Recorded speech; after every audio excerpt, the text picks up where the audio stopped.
Hello, this is Mark, one of the TLC pastors. Hope you're doing well today.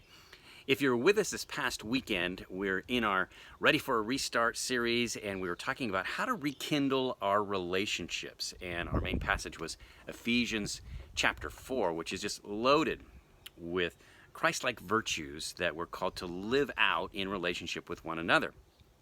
Well, I want to take you to verse 2 because this morning I came across something that relates to it. But first, verse 2 goes like this. It says, "Be completely humble and gentle."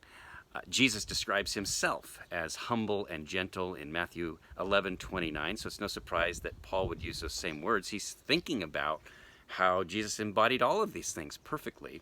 And then he says, "Be patient, bearing with one another in love." And when he talks about bearing with one another in love, it's not like this is, a possibility you might have to do this. It's an inevitability. We will be called to bear with one another in love over and over again in the course of our relationships. The word to bear in the original Greek that Paul writes with could also be translated as to endure or to put up with. Sometimes we just put up with people because we love them. Paul uses the same word in 1 Corinthians 4:12. When he says, "When we are cursed, we bless. When we are persecuted, we endure it."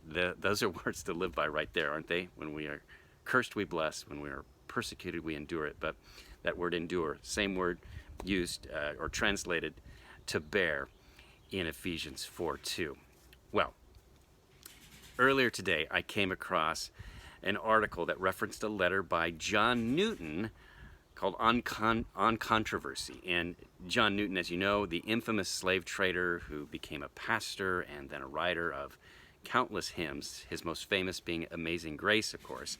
And it should come as no surprise that someone who wrote such beautiful words about grace would also embody them in such a wonderful way. And you see that in this letter that he writes. Again, it's called On Controversy by John Newton. I'm just going to read you a little bit, but you owe it to yourself to Google it. It'll take you less than 10 minutes to read it, and what he has to say there will stick with you much longer.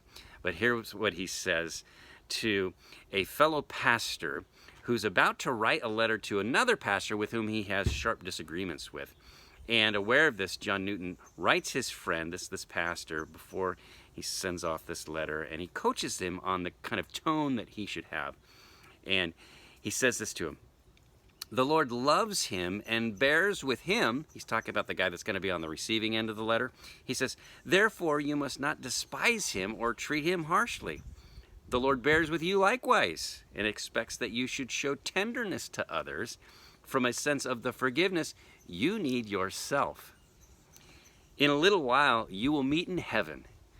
He will then be dearer to you than the nearest friend you have upon earth right now.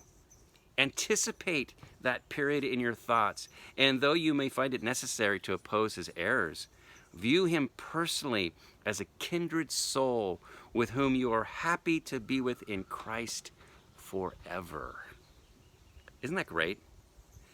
What a wonderful vision for how we are to relate with people, not just those with whom we agree with, but especially with those that we don't. And those types of things are what the church is called to do, and that means it's your calling and my calling to live out this kind of grace, this kind of charity towards others. And so my prayer for each of us today is that the Lord, by his Spirit and by the power of his word, would give us hearts that are more like Jesus, hearts that are more full of grace as we interact with those around us. Well, may God bless your relationships today, and may God use you to be a blessing to all those you encounter. I hope you have a wonderful day, and we look forward to seeing you again.